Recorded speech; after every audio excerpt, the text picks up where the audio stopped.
మన్నీ కదయ్యా మనలోని ఆత్మ జ్యోతియు తప్ప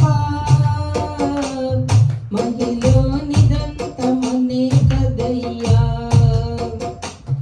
మనలోని ఆత్మ జ్యోతియు తప్ప మహిలోనిదంత మనే కదయ్యా మన్నే కదయ్యా మన్నే కదయ్యా మన్నే కదయ్యా మన్నే కదయ్యా మహోన్నతుడా నీ కృపలో నేను నివసించుట మహోన్నతుడా నీ కృపలో నేను నివసించుట మహోన్నతుడా నీ కృపలో నేను నివసించుట ఓడివారిన జీవితాలను చిగురింపజేయగలవు నీవు ఓడివారిన జీవితాలను చిగురింపజేయగలవు నీవు మారానుభవం మధురముగా మార్చగలవు నీవు మారానుభవం మధురముగా మార్చగలవు నీవు మహోన్నతుడా నీ కృపలో నేను నివసించుట నా జీవిత చల్యతయున్నది స్తుతి మహిమ ఎల్లప్పుడూ దేవునికి చెదము స్తుతి మహిమ ఎల్లప్పుడూ దేవునికి చెదము సైన్యములకు అధిపతి అయిన ఆ దేవునికి చెదము సైన్యములకు అధిపతి అయిన ఆ దేవుని స్తుతించెదము సముద్రములను దాటించిన ఆ యెహోవాను స్తుతించెదము సాగరములను దాటించిన ఆ యెహోవాను స్తుతించెదము. వాక్యాన్ని కొద్దిగా ధ్యానం చేసుకుందామండి.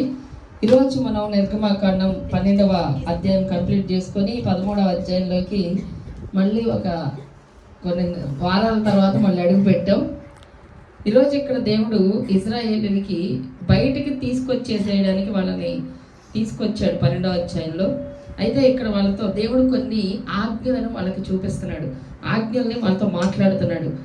మీరు ఇలా బయటకు విడిపించబడిన తర్వాత 6 జాతులు వాళ్ళు ఉంటారు. వాళ్ళందరినీ పంపించేసి నేను అక్కడ మిమ్మల్ని పెట్టాలి అంటే, మీకు ఒకటి ఇవ్వాలి అంటే, మీకు మంచి జీవితం ఇవ్వాలంటే మీరు ఎలా బ్రతకాలి, మీరు విడిపించబడిన తర్వాత మీరు ఎలా బ్రతకాలి, మీరు రక్షించబడిన తర్వాత మీరు ఇలా ఉండాలి, మీకు ఇష్టం వచ్చినట్టు బ్రతకడానికి లేదు అని కొన్ని ఆజ్ఞలు వాళ్ళకి చెప్తున్నాడు. అది ఎలా ఉండాలి అని చెప్తున్నాడంటే, నువ్వు ఎప్పుడు కూడా ఆజ్ఞల్ని నువ్వు పాటించాలి. అలాగే ప్రతి సంవత్సరము ఈ కట్టడము దాని నియమిక కాలమున ఆచరించాలి. అంటే ఒక క్రమాన్ని దేవుడు ఎప్పుడు కూడా వాళ్ళకి నేర్పించుకుంటూ వస్తున్నాడు. ఈ రోజున చాలా మంది క్రమమైన జీవితాన్ని ఇష్టపడతలా. అంటే ఎలా కుదిరితే అలా దేవుడు అలా చేయడా, ఇలా చేయడా, అలాగే వింటాడా, ఇలా చేస్తే దేవుడు ప్రార్థనలుగా అని వీళ్ళకి నచ్చిన క్రమాలని వీళ్ళు అలవాటు చేసుకుంటున్నారు. వీళ్ళకి నచ్చిన క్రమంలో వీళ్ళు జీవిస్తున్నారు. ఇప్పుడు 60% మంది క్రైస్తవులు ఎలా ఉన్నారంటే వాళ్ళకి నచ్చినట్టుగానే జీవిస్తున్నారు. చెప్పాలంటే దేవుని క్రమంలో ఎవరు కూడా జీవించట్లేదండి. కానీ దేవుడు ఏది చెప్పాడో అది మన జీవితాల్లో జరగాలి అంటే ఖచ్చితంగా మనం దేవుడికి నచ్చినట్టు బ్రతికితేనే, దేవుడు చెప్పినట్టుగా మనం ఆ క్రమంలో వస్తేనే మనం ఆ అనుభవాన్ని ఆ ఆశీర్వాదాన్ని మనం చూడగలుగుతాం. హల్లెలూయా. అయితే ఇక్కడ దేవుడు అంటున్నాడు, నేను నీకు ప్రమాణం చేసిన దేశానికి మిమ్మల్ని నడిపించాలి అంటే అక్కడ కనాన్ దేశంలో వాళ్ళందరినీ నేను తోలు వేసి నేనే మిమ్మల్ని పంపిస్తాను అంటున్నాడు. ఇక్కడ మనం ఒకటి గమనించాలి, అంత పెద్ద జనాభాని దేవుడు ఫరో చేతిలో నుంచి విడిపించి అన్ని లక్షల మందిని బయటికి తీసుకొచ్చాడంటే దేవుడు అక్కడ ఏ యుద్ధము జరగకుండా ఒక మనిషిని విడిపించితేనే ఒక 10 మందిని విడిపించాలంటేనే ఎంత ప్రాసెస్ ఉంటుందో. జైల్లోకి వెళ్ళిన వాళ్ళని సపోజ్ బెయిల్ మీద తీసుకురావాలంటేనే ఎంత ప్రాసెస్ ఉంటుందో. మామూలుగా ఏదైనా ఒకవేళ బంధించబడిన వాళ్ళని మనం విడిపించాలంటే ఎంతగానో వాళ్ళ కోసం వెచ్చించాలి, ఒక ఫైటే చేయాలి అవసరమైతే. అక్కడ ఒక మనుషుల్ని కొంతమంది జనాభాని దేవుడు బయటికి తీసుకురావాలంటే బలమైన ఒక కింగ్డమ్ అది ఈజిప్ట్ ఆ రోజుల్లో. ఈ రోజుల్లో అమెరికా ఎలాగో ఆ రోజుల్లో ఆ యొక్క ఐగుప్తు దేశం అనేది బలమైన ఒక సామ్రాజ్యం. అక్కడ వాళ్ళ దగ్గరికి వెళ్ళిన తర్వాత మళ్ళీ ఎవరు కూడా విడిపించబడడం అనేది జరగదు. ఒక్కళ్ళని కూడా విడిచిపెట్టని వాళ్ళని దేవుడు ఏం చేశాడంట, అన్ని లక్షల మందిని, దాదాపు 35 లక్షలు 40 మధ్యలో ఉన్నారు వాళ్ళు, అన్ని లక్షల మందిని తీసుకొచ్చాడంటే ఒక్క యుద్ధం కూడా జరగకుండా. హల్లెలూయా. దేవుడు ఏదైనా చేస్తానండి అంత అద్భుతంగా దేవుడు చేస్తాడు. ఏది జరగకుండానే దేవుడు చాలా ప్రశాంతంగానే చేస్తాడు కొన్నిసార్లు. ఎందుకంటే ఆ యుద్ధాలన్నీ ఆయన చేస్తాడు, మన పక్షంగా ఆయన బాధ్యత తీసుకుంటాడు. కాబట్టి వాళ్ళని ఏ యుద్ధం లేకుండా తీసుకొచ్చిన తర్వాత వాళ్ళకి కొన్ని షరతులు దేవుడు పెడుతున్నాడు. అక్కడ అంటున్నాడు, ప్రతి తొలిచూలు పిల్లని మీరు గుర్తుపెట్టుకోవాలి. మీరు వచ్చేసారు కాబట్టి ఇక అంతా అయిపోయింది, ఇక విడిపించబడ్డాం కాబట్టి, ఇక రక్షించబడ్డాం కాబట్టి, ఇక మనం మేలు పొందాం కాబట్టి, ఇక మనకి కార్యం జరిగిపోయింది కాబట్టి, ఇక ఎలా పడితే ఎలా పట్టా, ఇక ఉద్యోగం వచ్చింది కాబట్టి, ఇక మంచిగా బ్రతుకు సరైపోయింది కాబట్టి ఇంకా నేను ఎలా అయినా ఉండొచ్చు అంటే కుదరదు. ఇక్కడ దేవుడు కొన్ని వాళ్ళకి మళ్ళీ చెప్తున్నాడు, మీరు విడిపించబడ్డారు కాబట్టి మీరు ఎలా ఉండాలంట, ప్రతి తొలిచూలు పిల్లను నీకు కలుగు పశువులో కానీ ప్రతి తొలిచూలు పిల్లను యెహోవాకు ప్రతిష్ఠించాలి. వానిలో మగ సంతానము యెహోవాదగును. ప్రతి గాడిద తొలి పిల్లను వెల ఇచ్చి విడిపించాలి, దానికి మారుగా గొర్రె పిల్లను ప్రతిష్ఠించాలి. అలాగే నీ కుమారుల్లో కూడా తొలిచూలైన ప్రతి మగవాళ్ళని వెల ఇచ్చి విడిపించాలి. ఇక మీదట నీ కుమారుడు ఇది ఏమిటని నిన్ను అడిగినప్పుడు నీవు వాణిని చూచి దేవుడు బాహుబలముతో నిన్ను ఎలా విడిపించాడో వాళ్ళకి చెప్పాలి. అంటే మర్చిపోకూడదు, కృతజ్ఞత కలిగి ఉండాలి అని చెప్పడానికి దేవుడు ఇక్కడ ఇంకొక క్రమాన్ని నేర్పిస్తున్నాడు. చాలా మంది ఏం చేస్తారంటే వాళ్ళు రక్షించబడింది ఎలా రక్షించబడ్డారో తర్వాత ఒక 20 ఏళ్ళ తర్వాత వీళ్ళకి గుర్తున్నది. ఎవరికి? పిల్లలకి. వీళ్ళకి తెలియదు. వీళ్ళకి అప్పటికే దేవుడు ఆశీర్వదించేస్తాడు బాగా. వీళ్ళు దేవుడు అన్ని విషయాలు ఆత్మీయంగా కానీ ఆర్థికంగా కానీ ఆరోగ్యం కానీ ఒక అన్ని రకాల దీవెనలు భూ సంబంధమైనవి పర సంబంధమైనవి వాళ్ళు పొందుకుంటారు. వీళ్ళకి అసలు ఆ తల్లిదండ్రుల చరిత్ర ఏంటో తెలియదు, వాళ్ళు ఏ రకంగా పట్టబడ్డారో దేవుళ్ళకి, వాళ్ళ సాక్ష్యం ఏంటో వీళ్ళకి తెలియదు. కొంతమందికి ఎలాగా అనుకుంటారు, లేదా అసలు మేము ఇలాగే పుట్టామేమో, ఇంత సమృద్ధితో పుట్టామేమో, ఇంత చక్కగా ఇంత దేవుడి కాపుదలతో పుట్టామేమో అని అలా అనుకుంటారు. వాళ్ళకి కృతజ్ఞత తెలియదు, వాళ్ళకి కొన్ని కట్టడలు తెలియదు. దేవుడు అందుకే వాళ్ళకి చెప్తున్నాడు, ఐగుప్తులో నుంచి మీరు బయటకు వచ్చారు కదా, మీరు ప్రతి ఒక్క మగ సంతానాన్ని మీరు ఇవ్వాలి. ఎందుకు ఇవ్వాలి అంటే ఆ రోజు దేవుడు ఫరో యొక్క మగ సంతానం చనిపోయింది, ఫరో యొక్క పశువులు ప్రథమ సంతానం చనిపోయింది, గొర్రెలు ప్రథమ సంతానం చనిపోయింది. కాబట్టి వాళ్ళకి అక్కడ చనిపోయింది కాబట్టి ఇక్కడ మీరు గుర్తు చేసుకోవాలి దాన్ని. ప్రతిదీ కూడా నాకు మీరు బలిగా మీరు అర్పించాలి, మీరు ప్రతిష్ఠించాలి అంటున్నాడు. అలాగే మీరు కుమారుల్లో పుట్టిన వారిని కూడా దేవుడికి ప్రతిష్ఠించాలి. అంటే దేవుడి బిడ్డగా వాళ్ళని మనం దేవుడికి అప్పగించాలన్నమాట. అంటే ప్రతిష్ఠించడం అంటే దేవుని బిడ్డగా వాళ్ళకి బహుమతిగా సమర్పణ కలిగి మనం దేవుళ్ళో వారిని పెంచడం అన్నమాట. అలా మీరు కొన్ని నియమాలు మీరు చెయ్యాలి అని దేవుడు వాళ్ళకి కొన్ని నేర్పించుకుంటూ వస్తున్నాడండి.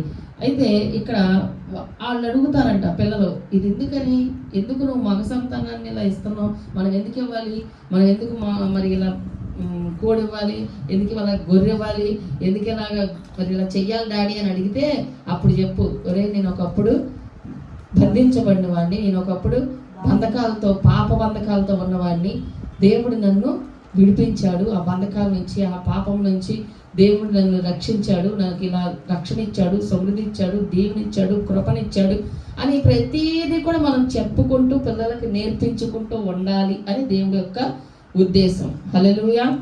మనం ఆ రీతిగానే బ్రతికితేనే దేవుడు మన జీవితాల్లో గొప్ప కార్యాలు చేస్తాడండి.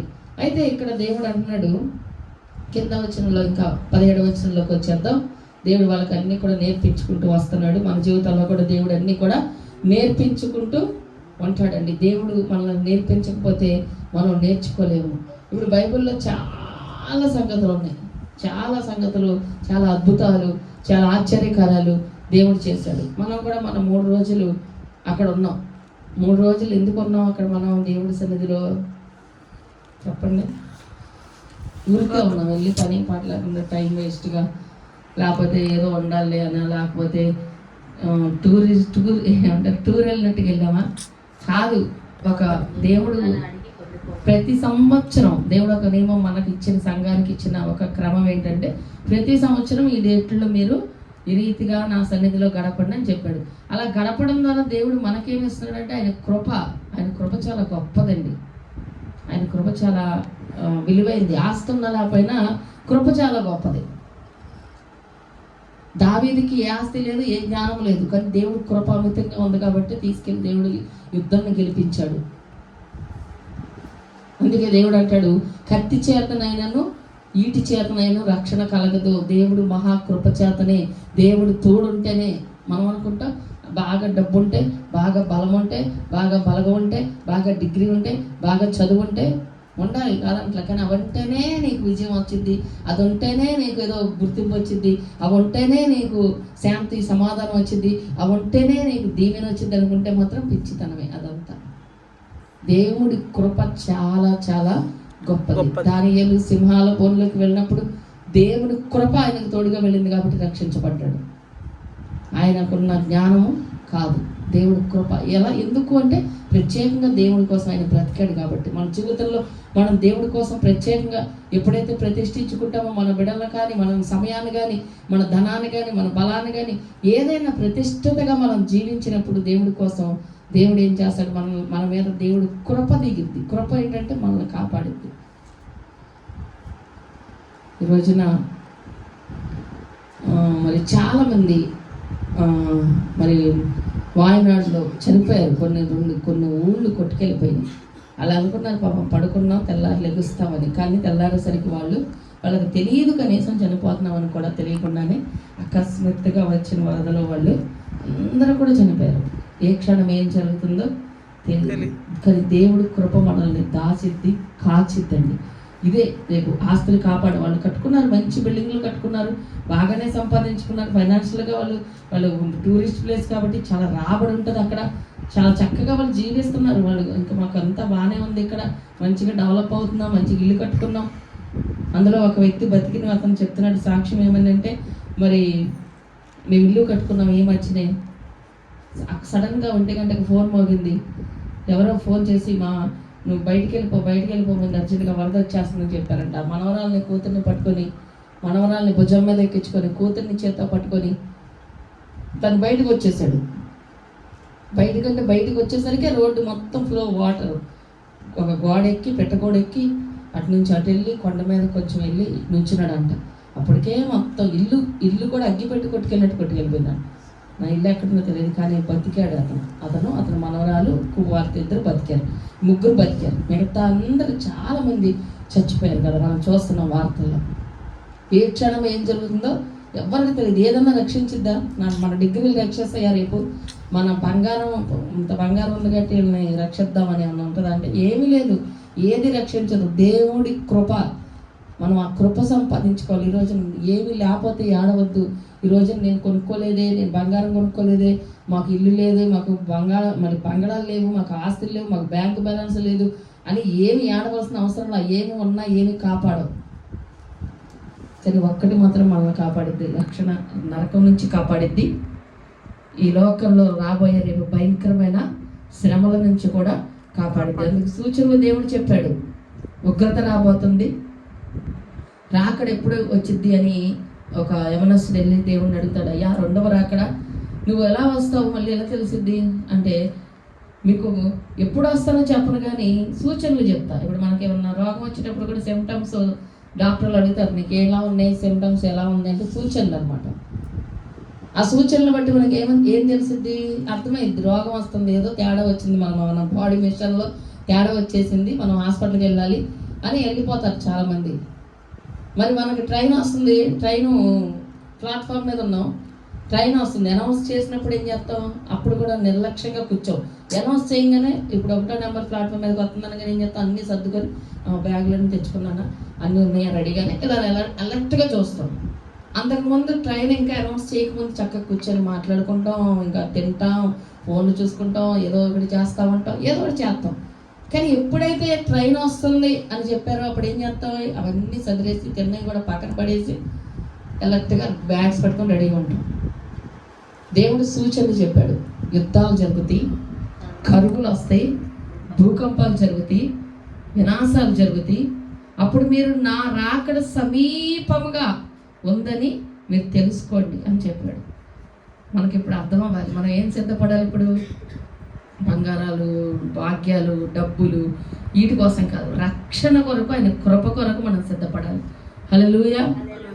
రక్షణ చాలా విలువైంది. రేపు ఉగ్రత దినమందు దేవుడు చెప్పాక కూడా ఇంకా మనం సిద్ధపడకపోతే, బండి వస్తుందని చెప్పాక కూడా, అనౌన్స్మెంట్ వచ్చినప్పుడు అనౌన్స్మెంట్ వచ్చేసింది బండి వస్తుంది అని చెప్పాక కూడా ఇంకా తింటా మాట్లాడుకుంటా కూర్చుంటే బండి రానే వచ్చింది, ఎక్కేవాళ్ళు ఎక్కుతారు, వెళ్ళేవాళ్ళు వెళ్తారు.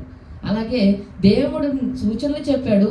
మొన్న శ్రీలంకలో కరువు వచ్చింది, ఇప్పుడు ఇంకా కొన్ని దేశాల్లో మరి భయంకరమైన యుద్ధాలు జరుగుతున్నాయి. మన ఉక్రెయిన్కి మరి యుద్ధం జరిగింది, అంతకుముందు గాజా మరి లేదా సిరియా, ఇవన్నీ యుద్ధాలు జరిగినాయి.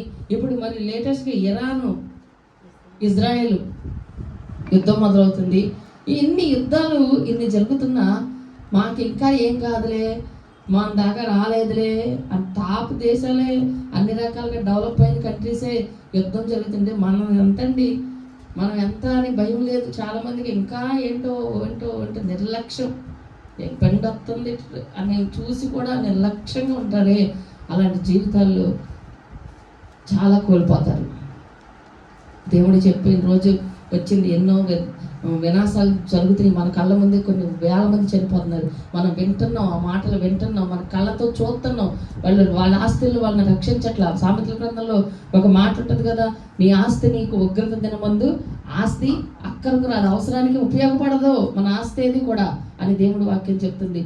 అయినా సరే ఆస్తి సంపాదించుకున్నందుకు మురిసిపోతారు, బంగారం కొనుక్కున్నందుకు మురిసిపోతారు, బిల్డింగ్ కట్టినందుకు మురిసిపోతారు. మురిసిపోవాల్సింది దేనికి? దేవుడి కృప పోతే ఏడవలు కూర్చొని, దేవుడు నీతో మాట్లాడకపోతే ఏడవలు కూర్చొని, దేవుడి సన్నిధి పోతే ఒకరోజు ఏడవలు కూర్చొని. ఎందుకంటే దేవుడి సన్నిధి పోగొట్టుకుంటే ఏం పోద్ది?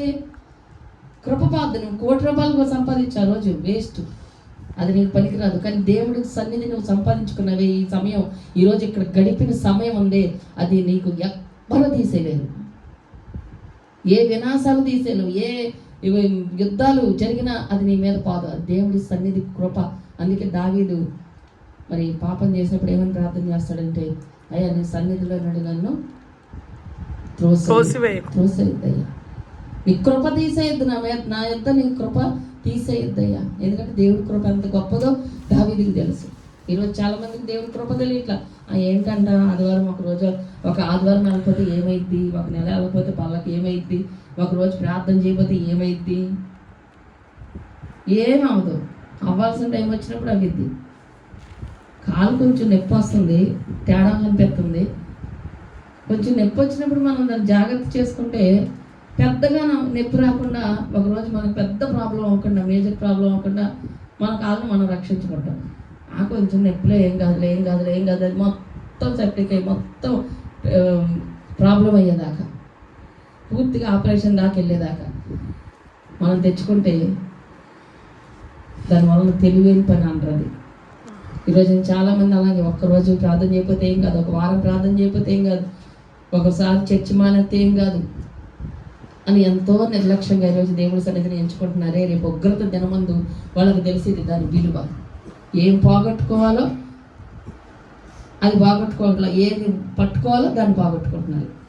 అది ఈరోజు తెలివైన క్రైస్తవులు చేసే పని, తెలివైన బిడ్డలు. ఇప్పుడు అన్యులు లోకం తెలియని వాళ్ళు వాళ్ళు పోగొట్టుకున్నారంటే అర్థం లేదు, వాళ్ళకి తెలియదు అసలు. పందులు ఎదుటి నీ ముత్యాలు వేయద్దు అన్నాడు. పందికి విలువ, ముత్యాల విలువ తెలిసిద్దా? దానికి బురద తెలుసు. బురదలో ఏ వేసినా దానికి ముత్యమైన ఒకటే, బంగారమైన ఒకటే, రాయైన ఒకటే, బురదైన ఒకటే. దానికి పంది ఎంతసేపు దాని మూతితో తింటమే తెలుసు. దానికి ఏం తెలుసు? ముత్యాల ఇంత విలువ ఉంటుందా? మనకనుకో ముత్యాలు వస్తే అబ్బో దీనికి చాలా వాల్యూ ఉంది, ముత్యం చాలా శ్రేష్టమైంది, దీన్ని మెళ్ళ వేసుకుందాం, లేకపోతే ఇంకోటి చేద్దాం అని మనం అనుకుంటాం, దాచుకుందాం, బీరోలో పెట్టుకుందాం. దానికి ఏం తెలుసు? అలాగే ఈరోజు చాలా మందికి తెలియట్లా విలువ, ముత్యాల విలువ. ఏది పట్టుకోవట్లా, ఏది వదిలేయట్లా. పట్టుకోవాల్సిన ఏమో వదిలేస్తున్నారు, వదిలేయాల్సిన ఏమో గట్టిగా పట్టుకుంటున్నారు. అంత అజ్ఞానంలో ఈరోజు చాలా మంది జీవిస్తున్నారండి. మన జీవితంలో ఎప్పుడు కూడా నిర్లక్ష్యం అనేది అస్సలు పనిచేయదు. ఈ రోజుల్లో అస్సలు పనిచేయదు. దేవుని వాక్యం చూద్దాం.